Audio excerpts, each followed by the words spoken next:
Speaker साहब, हमारे 52 अरब रुपए बनते हैं जो आदाद शुमार जारी किए गए हैं। 60% सूबे ने देना है, 52 अरब रुपए जो कैस्को चीफ कैस्को ने आदाद शुमार जारी किए, और 40% जो वफाक के ज़िम्मे बनते हैं वो 22 अरब रुपए।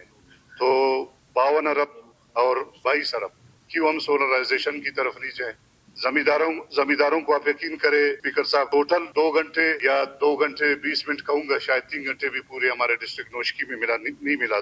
स्कूलों में आप स्पीकर साहब यकीन करें बच्चे बेहोश हो रहे, जैसे अब्दुल मजीद साहब ने कहा कि 49 सेंटीग्रेड है नोशकी, चायगी, खारान, वाशुक जो हमारा रक्षान डिवीजन है। आप यकीन करें स्पीकर साहब, वहाँ पे इतनी गर्मी ज्यादा है कि ऑफिसर साहिबान हमारे एसी के नीचे बैठ के कोयटा में यही कहते हैं कि जी गर्मी ज्यादा हो। जरा मैं इन ऑफिसर्स को कहता हूँ कि वो जाफराबाद का विजिट करें, उस गर्मी में देखे कि क्या हाल है। इन ऑफिसर्स को कहता हूँ कि वो आपदा के जो भी साहिब हजरात हैं जो गर्मियों में ठंडे जो है हवा के नीचे नहीं निकलते और उसमें सर्दियों में गर्म जो है एसी के नीचे से नहीं निकलते, मेरी गुजारिश है कि बच्चे स्कूलों में बेहोश हो रहे हैं। हमारे अभी डिस्ट्रिक्ट नोशकी में ऐसे कई केस हुए कि बच्चे स्कूलों में बेहोश हो गए और इंतहाई शदीद गर्मी में देहातों में बिजली नहीं है। और एजुकेशन का क्या हाल होगा मैं समझता हूँ। एजुकेशन की जो है बहुत बुरी हाल होगी जहाँ पे 2-3 घंटे जिन डिस्ट्रिक्ट में बिजली नहीं दी जाती है।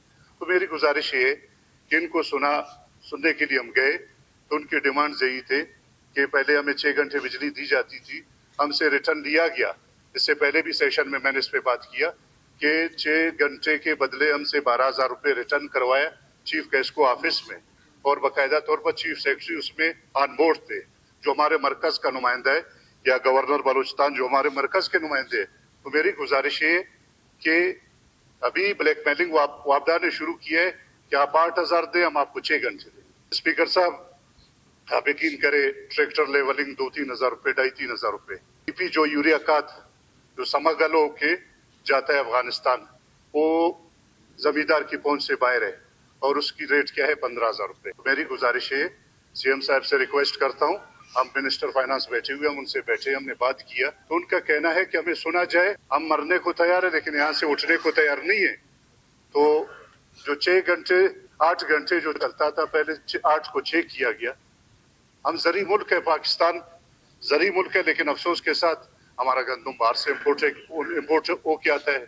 तो गुजारिश है कि हम जरी मुल्क है, 80% तकरीबन हमारा बलूचिस्तान कोयटा से बाहर 80% लोग जो है जुड़े हुए हैं, इसी ज़रात से जुड़े हुए। तो मेरी रिक्वेस्ट है, ये जैसे बच्चों का एजुकेशन का बताया, सिर्फ जमींदार नहीं यार, सेक्टर हमारा तबाह हो रहा है। तो सिर्फ शहरों में 6-6 घंटे, जैसे अब्दुल मजीद साहब ने कहा कि 6 घंटे सिटी में, हमारे सिटीज का भी यही हाल है।